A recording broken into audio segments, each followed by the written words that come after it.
Hello, and welcome to CCTV America. I'm Elaine Reyes.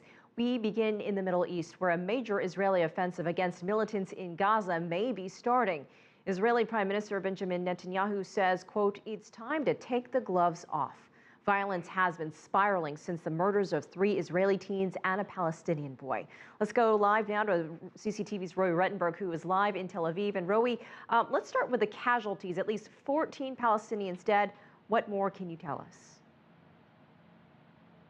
Indeed, Elaine, and I should update you that in the last few minutes here, we also heard sirens in Tel Aviv. And as I was making my way over here, I looked up and saw one of those missiles coming towards us, one of those what appears to be the Fajr 5 projectiles that they've been using coming towards us. And then I saw a few seconds later explosion, which I can assume to be the Iron Dome, the so-called defense shield, preventing it from hitting this area. I understand there was another one. We still haven't found out what's happened with that. This, of course, appears to be in retaliation for a day of Israeli strikes in Gaza. We understand that at least 14 people have been killed. We also understand that 4 or 5 Hamas operatives were killed after they managed to approach or even make landing at Zikim Beach, an Israeli beach in southern Israel, north of the Gaza border. We understand there was an operation there that included and injured at least 1 Israeli soldier. Of course, a lot of this frustration now coming from Gaza.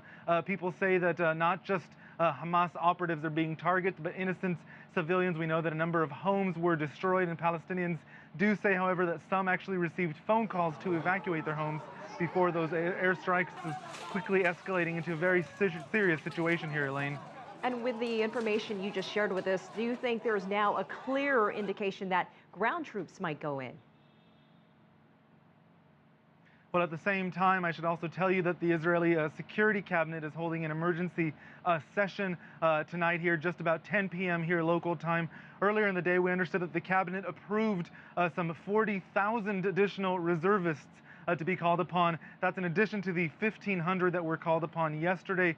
This at least sends a message that they might be preparing for a ground offensive. The defense minister here saying that Israel will deal with Hamas and finish Hamas off either by air or by ground, but again, not yet an indication that Israel plans to go in by ground. The last escalation we saw of this scale was in November of 2012, of course. Now, many residents in the south that have been staying quite close to the shelters, not just now, but for days and weeks and even months, say they want this to end, and they're putting the pressure on the government to act and to act tough. All right, CCTV's Roy Rettenberg with the very latest from Tel Aviv. Thanks for that.